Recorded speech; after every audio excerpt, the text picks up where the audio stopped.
Hi, my name's Phil. I like talking about politics. And the day before the Georgia Senate runoff elections, it looks like we're back onto the Orange One's latest attempts to destroy American credibility, as he has been recorded attempting to put pressure on the Republican official in charge of overseeing the vote in Georgia to overturn the results, apparently, for reasons that I can speculate on a bit. But first, if you'd like to be notified of daily news and politics, please subscribe to the channel and click the bell notification icon. So, President Tiny Hands at it again. This time he was on the phone to a Brad Raffensperger and his lawyer, Ryan Germany, trying to put pressure to come up with a completely different presidential election count, despite the fact that Georgia held a recount and this election was, I don't know if it's the most scrutinised in American history, but was certainly more scrutinised than would normally be the case. In fact, if memory serves, when they held that recount for Georgia, it transpired that Biden had won by even more than in the first count. But here we are. All the counting has been done weeks ago and the recounting. The court cases have been a total shambles. There's been dozens of them, all been thrown out. And this destructive leech, has continued to try and sow doubt on the result. The Electoral College have met, cast their votes, and we're a couple of days away from that being confirmed and 14 days away from the president-elect being inaugurated. Now, in the recording, which I'll link below, which contains snippets of the overall conversation, Trump can be heard pushing conspiracy theories which are roundly rebutted by Raffensperger, such as ballots being shredded in an area that, if I checked, I'm guessing is one that largely supports Trump. Machines being removed, and if the machines aren't being removed, then their parts are being replaced. Let's just say that we were like an alien coming down here. We're not at all informed about what's going on in America right now. We really don't know. We don't know the situation. And you were to listen to this phone conversation as someone who may be open-minded enough to think, oh, maybe this Republican official was really trying to steal an election away from the Republican president in favour of a Democrat. Let's just say. Trump's statements in the call alone would surely convince you that he was clutching at straws, that he had nothing. The entire conversation clips released show Trump suggesting that he has clear evidence of this interference in the election. Like, he knows it. He's got the proof, right? So, as part of this conversation, he asks if voting machines have been removed. He's told, no, they haven't. Then he asks, oh, okay. So, have the parts in these machines been replaced with other parts, he asks. Again, no. But, here's the thing. He's put forward two different things here. So what he's doing, if he knew that the election was fraudulent, that phone conversation would have said, look, it's fraudulent, I've got this evidence, this is what it is. And he wouldn't have asked about a particular sabotage and then when that was rebuffed, come up with another one. He'd be clear, said, no, this is what's happened, I've got the proof. And he would stick to that line because that's what happened. That he kept changing his line to a new made-up conspiracy theory just undermines his entire defence for anyone listening to it. That and the fact that every level of court in America that's had anything to do with these objections from him has backed the integrity of the election. Then, although it wasn't in the clip that I've linked in the description below, there are reports that Trump tried to cast doubt on the Georgian election result by talking about a disparity in rally attendance numbers. He said that he had much bigger numbers than Biden's rallies. Now, I don't know if that's true or not. I'm not even going to check because, one, rally numbers are not an indication of voting balance, because even in normal times, the people who attend rallies are the strongest supporters, are the ones who are willing to throw some money and waste their time and all the rest of it.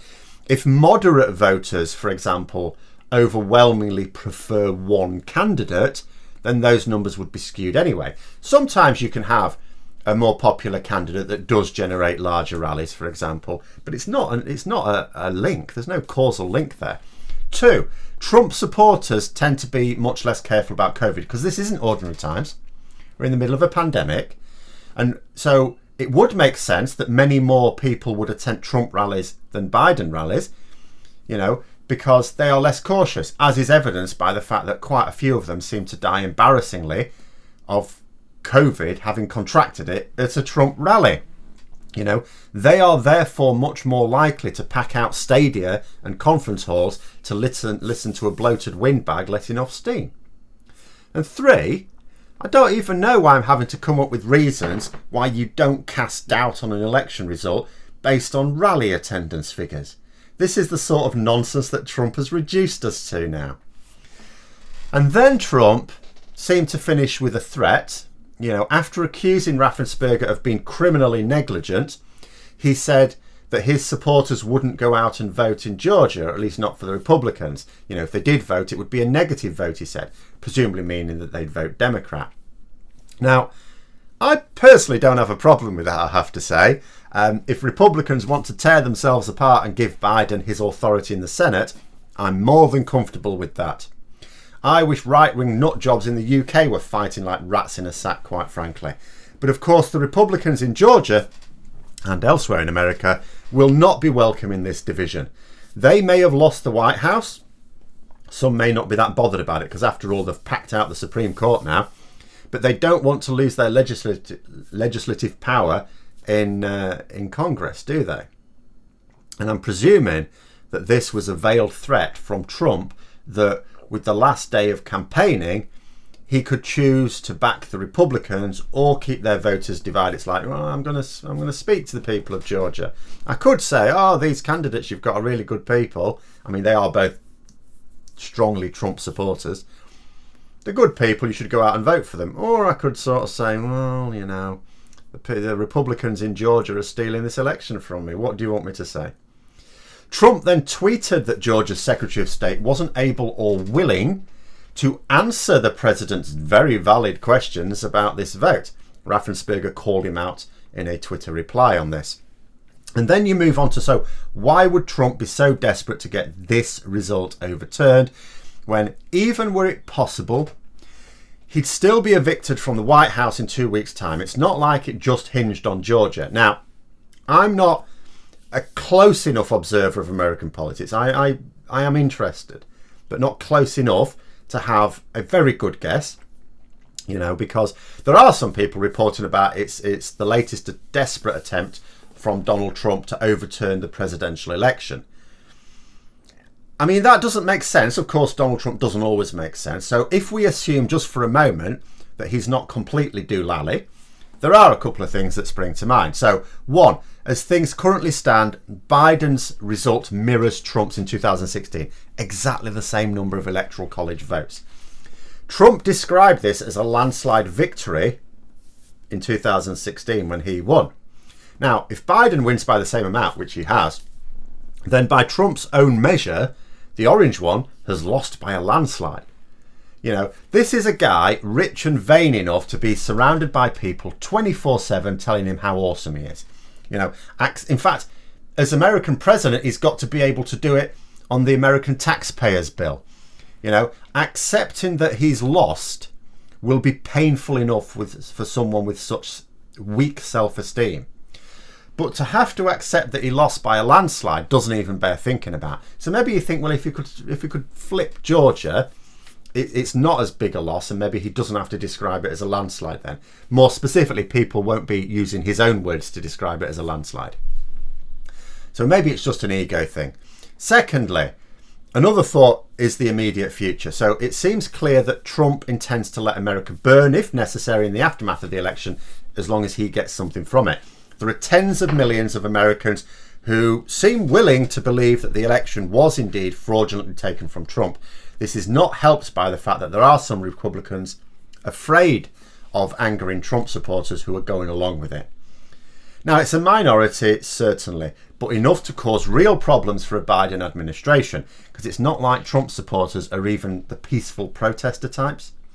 If he managed to force officials in Georgia to overturn the result, wouldn't it look to those supporters like the fraud was real? Oh, he's starting to expose the fraud now. It's working.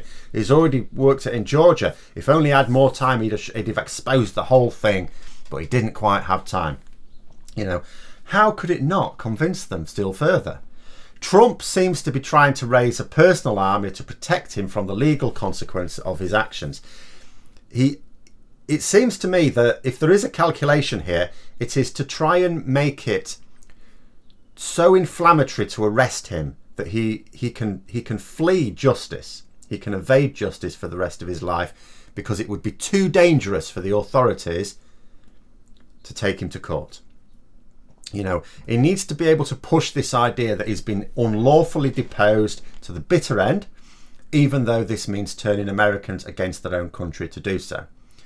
Later this week, the election is to be formally certified. Now, I gather that about a dozen Republican senators, fearful, as I say, of angering Trump supporters, are going to refuse to certify the vote.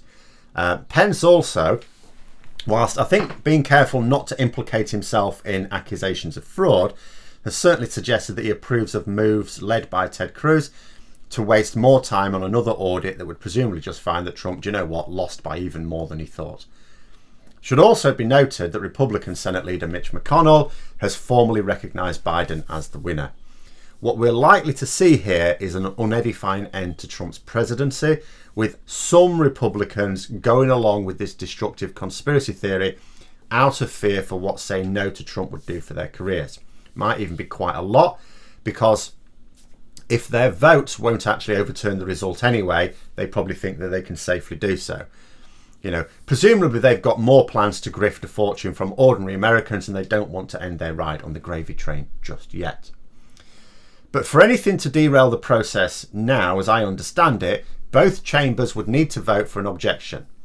Now, Democrats have got a majority in the House of Representatives, so straight away it's not happening. Now, Republicans do have a majority in the Senate, but although that's not enough, because you need a majority in both, there are Republicans in the Senate who said that they are going to vote for the result. It's valid. So they're not going to get a majority in either chamber. So the nonsense is not going to be supported. So the action from Trump, assuming that it does have a strategy at all, as I say, will surely be about shoring up heavily armed support for him against arrest once he is no longer president. But those are my thoughts. Let me know yours in the comments below. Hope you found the video interesting. If you did, don't forget to click the like button. If you'd like to support the channel further, please also click the Patreon link for details. And until next time, I'll see you later.